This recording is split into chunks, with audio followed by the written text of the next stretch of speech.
My hands were in the dishwater when I realized it had gone cold. I don't know how long I'd been standing there, staring at the stack of notices on the kitchen table. Creditor notices. Debt notices. The kind of papers that pile up when your husband dies owing money to men who don't forget. Thomas had been dead 3 months. 3 months. And I was still... God. I was still finding out new ways he'd lied to me. I pulled my hands from the water. They were red, wrinkled, and I dried them on my apron. Slowly, like if I moved carefully enough. The numbers on those papers might change. They didn't. Of course, numbers don't lie the way husbands do. $17. That's what I had. $17. A wagon. And the money I'd hidden for Danny's education. $43 sewn into the lining of my winter coat. Thomas never knew about that. One thing he never found. What I owed well. More than I'd ever have. More than existed in my world. I sat down at the table and... Listen. I tried to make the math work. I really did. But no matter how I arranged it, subtracted it, bargained with it, it always came out the same. Not enough. Never enough. The hearth was cold. I hadn't lit it in days, couldn't afford the wood, couldn't afford the comfort. The house felt too big without Thomas's voice filling it. But also too small. Like the walls were closing in with all the things I owed. All the things I'd failed to see. Because I should have known. Shouldn't I? I lived with the man for 11 years. Slept beside him. Bore his child. And I never saw the gambling. Never saw the borrowing. Never saw how deep he was digging us into a grave that would outlive him. Mama! Danny's voice. 10 years old and too serious for his age. He stood in the doorway, holding his school book, looking at me with eyes that understood more than I wanted them to. Yes, sweetheart. Are we having supper tonight? I lied. Of course, I'm just saving money, being smart about things. He nodded. But he knew. Children always know. I watched him walk back to his room. His footsteps too loud in our too quiet house. And I felt something crack inside my chest. Not break I'd already broken. This was smaller. The sound of a woman running out of ways to pretend everything was fine. The knock came just before sunset. I knew before I opened the door that it was bad. My body knew. The way your skin knows a storm is coming before the first drop falls. Sheriff Thompson stood on my porch. He wasn't alone. The sheriff didn't come inside. Didn't need to. Behind him stood 3 men I'd never seen before. The kind of men who make you understand that violence is a profession. Not an impulse. They didn't speak. Just existed. Like shadows with bones. Mrs. O'Connor, Sheriff Thompson said.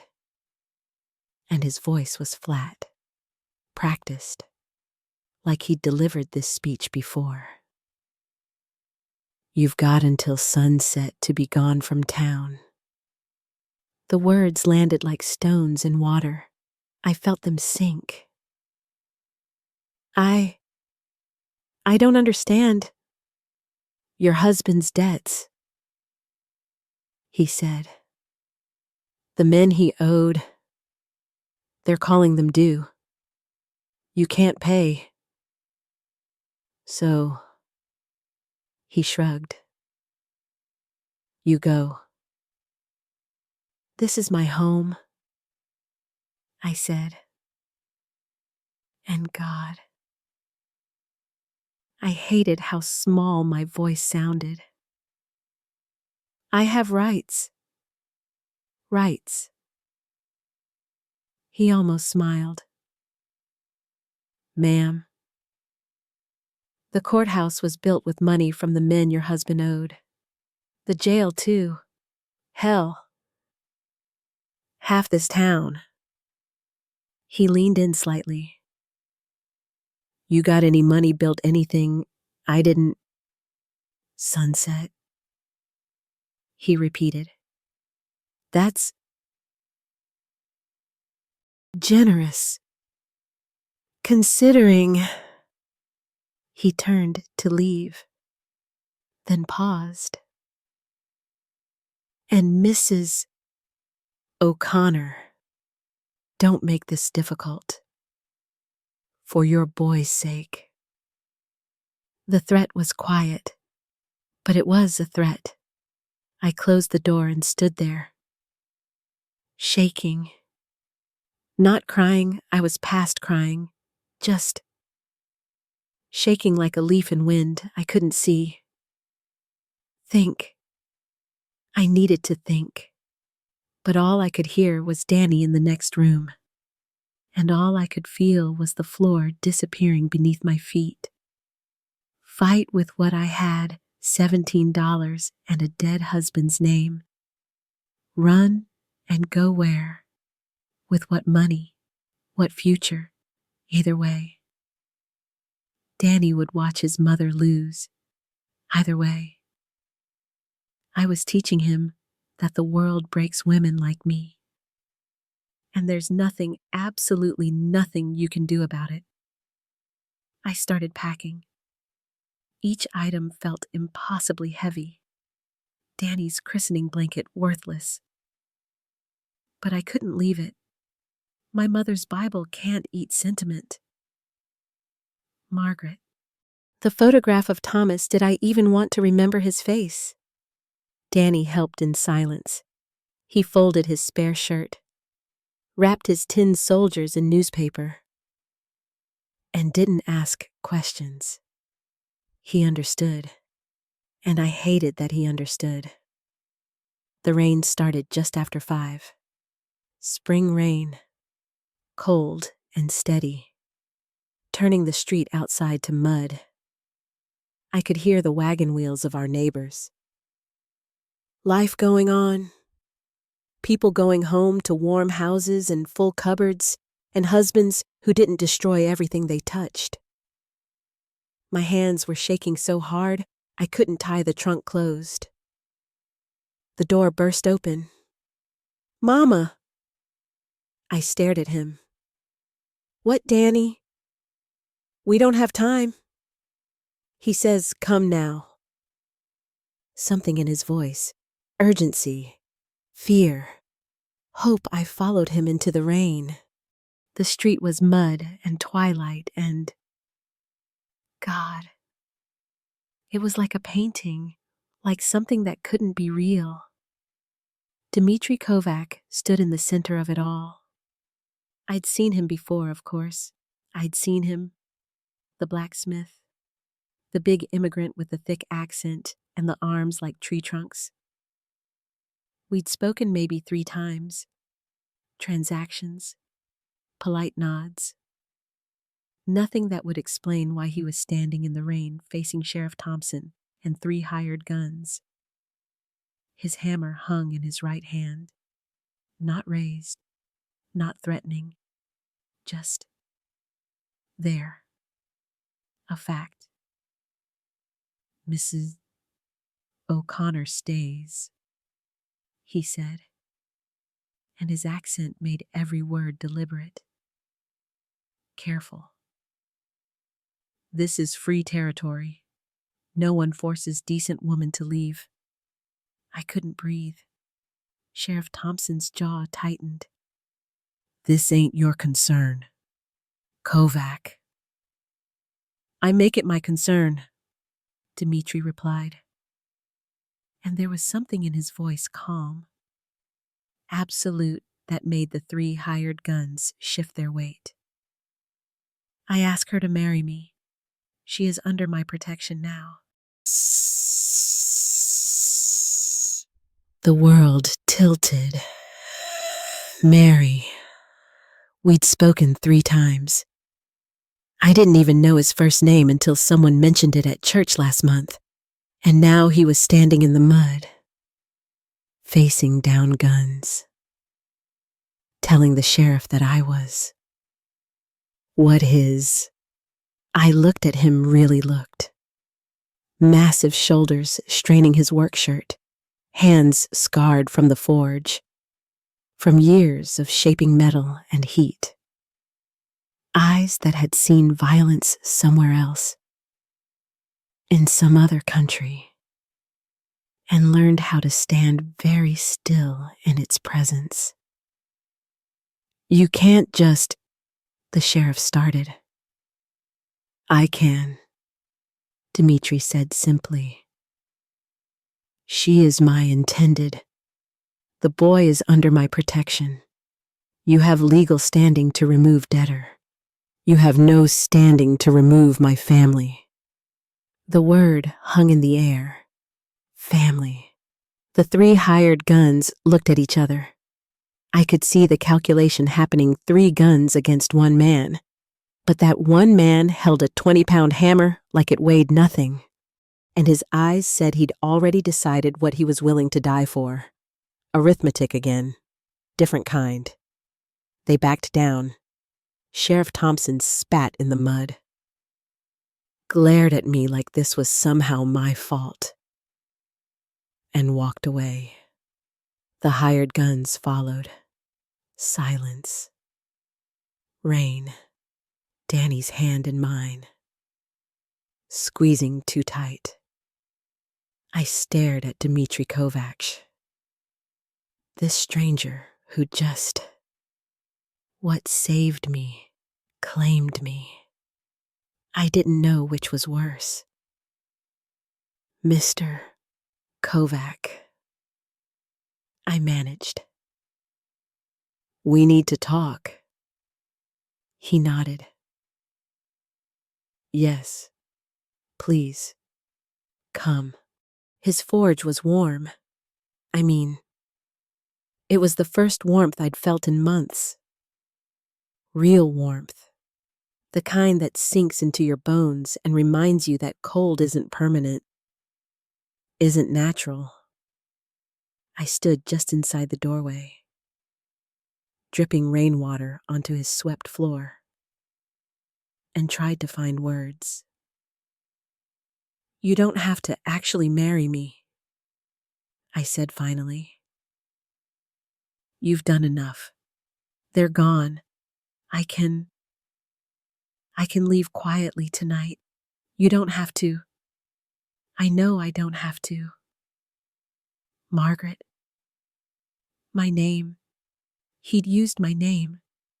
He set down the tongs he'd been holding, moved away from the fire, and looked at me with eyes that were, God, they were gentle. How does a man that size have eyes that gentle? I want to, he said. I have watched you for months, admiring your courage. I almost laughed. Courage, I was terrified constantly, every single day. What courage? I asked. He gestured slightly,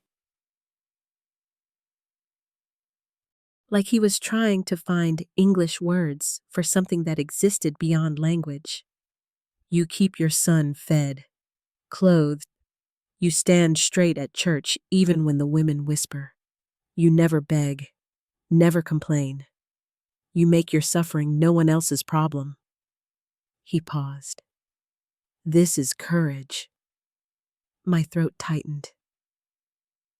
I don't feel courageous, I whispered. Courage never feels like courage, he said. It feels like fear you do not show. We stood there in the warm, orange glow of the forge, and I tried to understand what was happening. This man, this immigrant I barely knew, had been watching me, noticing me, seeing things I couldn't see in myself. Why, I asked, why would you risk your life for someone you don't even know? I know you, he said simply.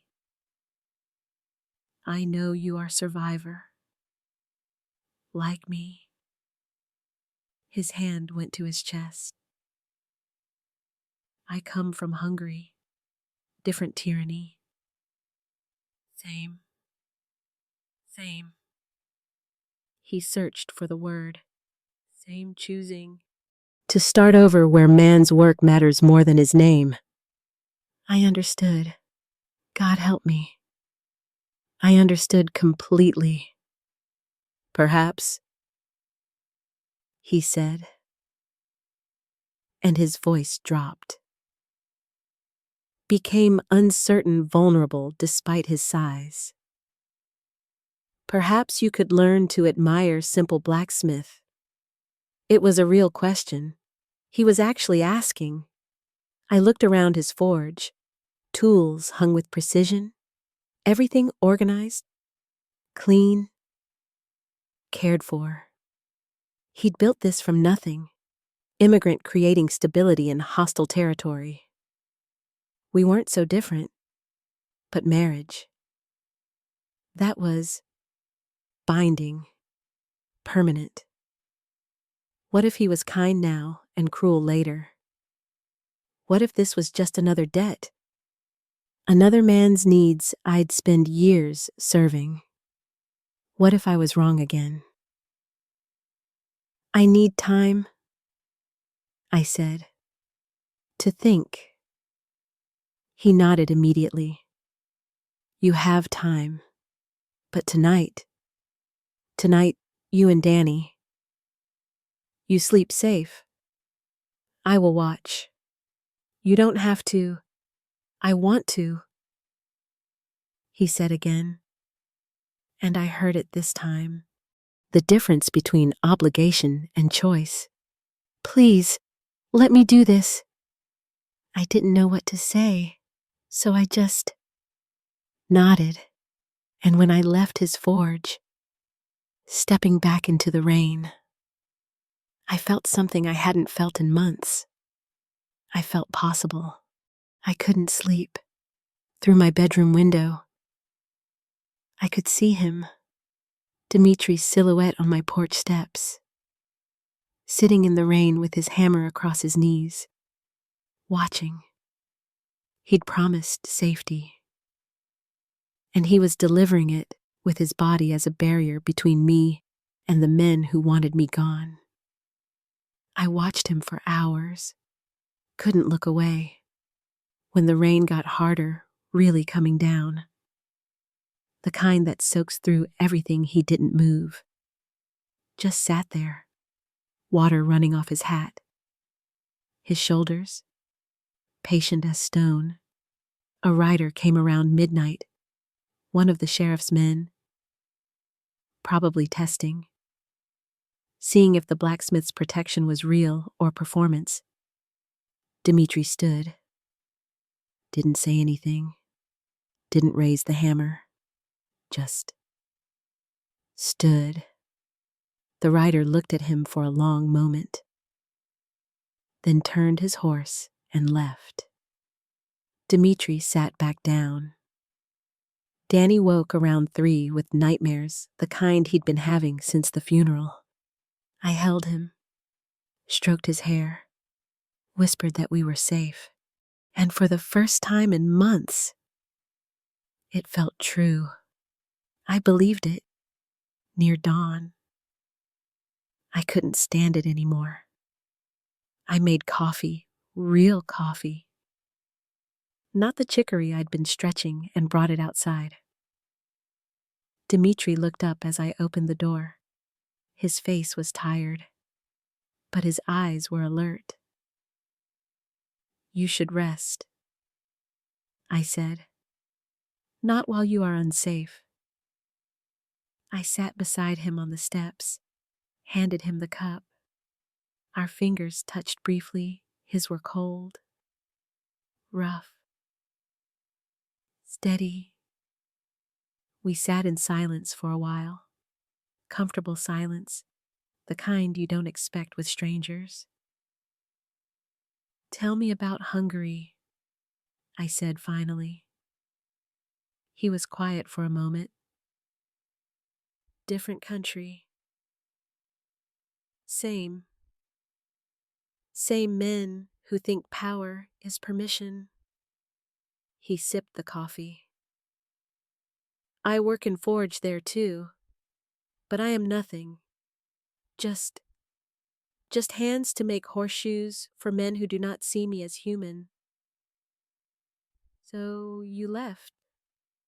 "Yes, I choose to go where man's work matters." He looked at me. "You understand this? Starting over?" I did. God, I did.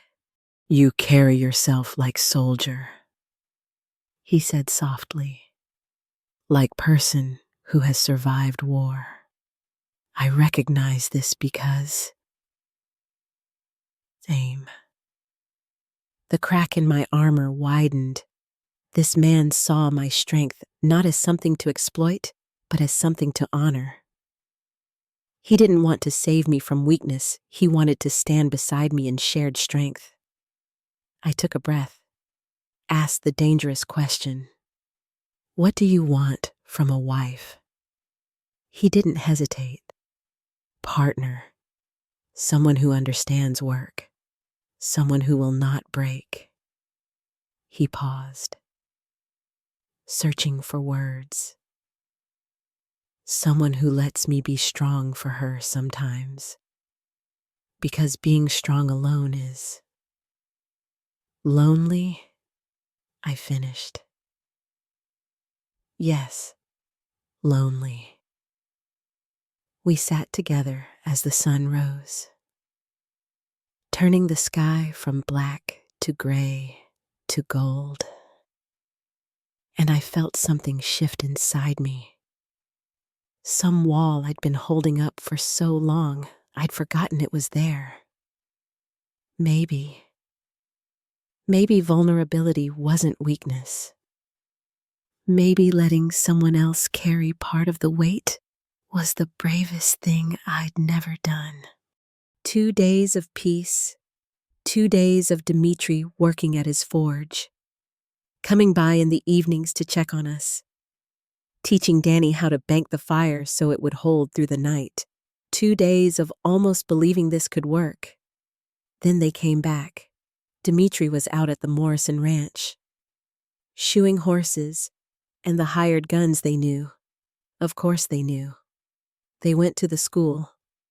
The teacher, Mrs.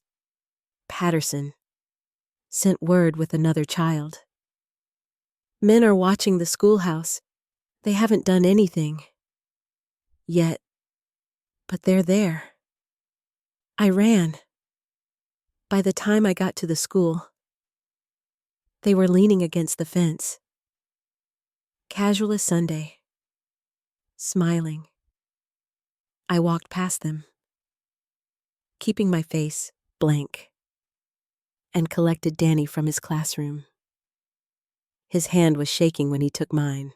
As we left, one of them spoke. "Awful dangerous. Raising a boy alone. Accidents happen." I kept walking, didn't respond. didn't give them the satisfaction. But inside,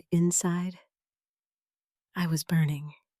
They'd touched the one thing I would burn the world to protect. At the forge, I told Dimitri what happened, watched his hands tighten on the hammer he was holding, knuckles white, veins standing out. They threatened child, his English fractured with rage. This is not acceptable. But what can we do? I asked, and I hated the helplessness in my voice. If you confront them, they'll call it assault. If I go to the sheriff, he will laugh. Dimitri finished. Yes, I know. We stood there in the heat of the forge, and I felt the walls closing in again. There was no legal standing, no protection, no marry me. I looked up. Marry me, he said again. Today, now, give me legal right to protect him. Please. Margaret. The please broke something in me. This powerful man, begging for the right to keep my son safe. But marriage meant trust, and trust meant vulnerability. And vulnerability meant risking everything I'd worked so hard to protect. I couldn't finish. I know you are afraid, Dimitri said quietly. I know you do not know me, but I swear to you, I swear I will not hurt you. I will not hurt Danny. I will not be like him. He didn't say Thomas's name. Didn't need to. How can you know? I whispered. How can you promise? Because, he said simply. I know what it is to have nothing, and I know what it is to build something worth keeping. He looked at me. You and Danny, you are worth keeping. That night, I paced. Danny was asleep. Dimitri was outside again, keeping watch. And I was walking circles in my cold kitchen, trying to decide between the devil I knew and the one I didn't. I could say yes. I could marry him today. Give him legal rights to protect Danny. Let him carry this impossible weight. But then what Thomas was kind at first too. Attentive, protective. I thought I was lucky, a handsome man who wanted to take care of me. And then marriage became ownership, and ownership became neglect, and neglect became dangerous secrets that killed him and almost destroyed us. What if Dimitri was the same? What if his gentleness was just performance? Something he'd drop once I couldn't leave. But there was a darker question underneath that one. A question I didn't want to look at. What if he was genuine? And I still wasn't enough. What if he discovered that I cry myself to sleep, that I'm terrified constantly, that I have absolutely no idea what I'm doing as a mother, as a person, as anything? What if he saw the real me, the weak, broken, barely holding together me, and regretted everything? I stopped at the window, looked out at his silhouette. This man who could be warm in his own bed was choosing cold porch steps. This man who could ignore my problems was facing violence with calm. This man who could have any woman in town was asking, not demanding, for me. Why? A memory surfaced. My mother's voice. Years ago. Back when she was still alive and I was still young and stupid enough to think I knew everything. "Margaret," she'd said, "being strong doesn't mean never needing help. It means being brave enough to accept it." I wasn't brave enough then. I married Thomas and pretended I had everything figured out, performed competence until it became a cage. Never let him see me struggle. Never admitted I needed support. Never asked for help with anything. And he never knew me. Not really.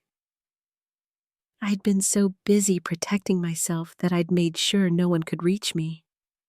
But Dimitri, he'd already seen me desperate, packing to flee, terrified, powerless. And he hadn't walked away. He'd stepped between me and danger and called it privilege. He'd seen me weak and called me courageous. What if he was right? What if I'd been strong enough all along, strong enough even to be vulnerable? The sky was starting to lighten. Dawn coming. So was my answer. I walked onto the porch as the sun rose. Dimitri looked up. And God, he looked exhausted, eyes red-rimmed, shoulders sagging. He'd been out here all night again. "You should rest," I said. "Not while you are unsafe." I sat down beside him. My heart was pounding so hard I could hear it. "If I say yes," I started, and my voice was shaking. "I need you to understand something." He waited. "I'm not the woman you think I am," I said. "I'm afraid most of the time. I make mistakes. I don't know how to be a wife. I barely knew how to be one to Thomas. And that didn't exactly end well." He listened without interrupting. Just listened.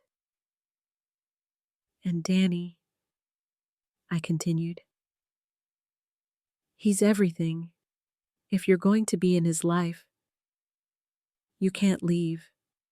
You can't decide later this is too hard, or too much, or not what you wanted, because he's already lost one father.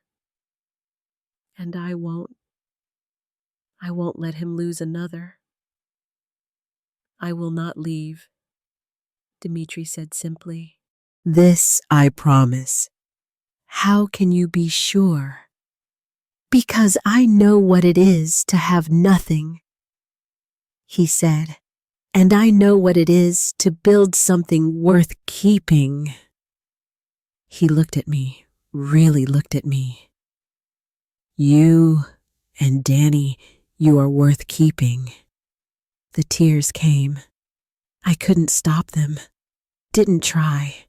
Just let them fall while this man I barely knew sat beside me and witnessed my breaking without trying to fix it. After a moment, he extended his hand, palm up, asking permission. "May I?" I looked at his hand. Rough, scarred, steady. I took it. His palm was warm despite the cold morning. Strong, real. "Yes," I whispered. His grip tightened slightly. "Yes, yes, I'll marry you." He exhaled like he'd been holding his breath for days. Maybe he had. "Today?" he asked.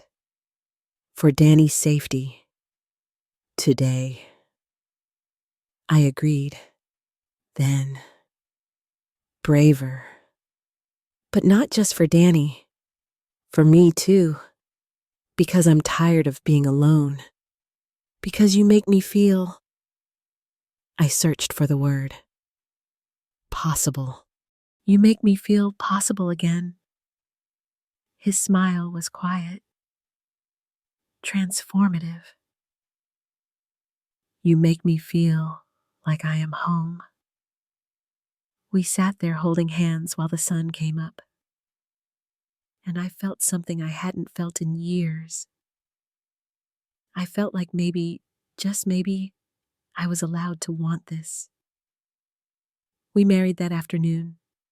Judge's office. Danny as our witness. Both of us still in our work clothes. Smelling of forge smoke and kitchen soap. No flowers. No music. No ceremony. But it felt more real than anything I'd ever done. The ring Dimitri slipped onto my finger was simple iron he'd forged himself, still warm from the anvil. It fit perfectly. Danny hugged us both, and when I looked down at his face, at his smile, his relief, his hope, I knew I'd made the right choice. Not the safe choice, not the easy choice, but the right one. We were, impossibly, a family. 1 week married, the hired guns left town 2 days after the wedding. Legal wife and legal stepfather changed the arithmetic of intimidation. The sheriff avoided our street. We were, for now, safe. But you know what safety wasn't the story. The story was smaller, domestic, real. Dimitri moved his few possessions into our house, a trunk of clothes. His tools, a Bible in Hungarian I couldn't read. He asked where I wanted things, deferred to my organization, treated my space like it was sacred. When I apologized for the cold hearth, he just smiled and built a fire. Then he taught Danny how to maintain it, how to bank the coals, how to choose dry wood, how to create lasting warmth. I watched them together, this massive immigrant with his scarred hands showing my 10-year-old son how to care for fire, and I heard Danny laugh, really laugh, for the first time since his father died. At night, Dimitri slept on the floor at first. Wouldn't presume. Wouldn't assume. Until I worked up the courage to tell him he could share the bed. Nothing happened. We were both too careful, too new, too aware of the fragility of what we were building. But lying beside someone who breathes steadily, who stays, who's there when you wake at 3 a.m. from nightmares, that's a kind of miracle. Small discoveries accumulated like coins in a jar. He hummed while he worked. He was teaching himself to read using Danny's primers, sounding out words with fierce concentration. He left wildflowers on the kitchen table, not romantic gesture. Just noticing beauty and wanting to share it. I was learning too. Learning to ask for help when I needed it. Learning that partnership means reciprocity. He fixed my wagon wheel. I mended his shirts. He provided safety. I provided home. Neither was more valuable. Both were necessary. One morning, I was standing at the stove making coffee, and I realized the house smelled like wood smoke and breakfast. The hearth was warm. Danny was singing in his room. I was not alone. Dimitri found me crying. "What is wrong?" he asked, immediately concerned. "Nothing." I told him, and it was true. For the first time in so long, nothing is wrong. He understood. He knew what it meant to survive alone. Later, I stood at the window watching him work at his forge across the yard. Heat and sparks, and the steady ring of hammer on metal creation. Not destruction. Building something that would last. I was building too. Building trust. Building partnership. Building a life I didn't know I was allowed to want. Was it love? Yet I don't know. Maybe not. But it was something equally valuable. It was possibility. It was safety. It was two people who understood survival, choosing to attempt something harder, choosing to live instead of just endure. That evening, all three of us sat on the porch together. Danny between us. The spring air finally warm. Sunset painting the sky gold and pink and orange. Dimitri took my hand. Casual, natural, like we'd been doing this for years instead of days. I didn't pull away. We watched the sun set together, not as a deadline for leaving, not as an ending, but as daily beauty we were allowed to witness. Tomorrow would bring new challenges. I knew that. The world doesn't stop being hard just because you find one good thing. But tonight, we were home. Tonight, the hearth was warm. Tonight, we were enough. And that was everything. The end.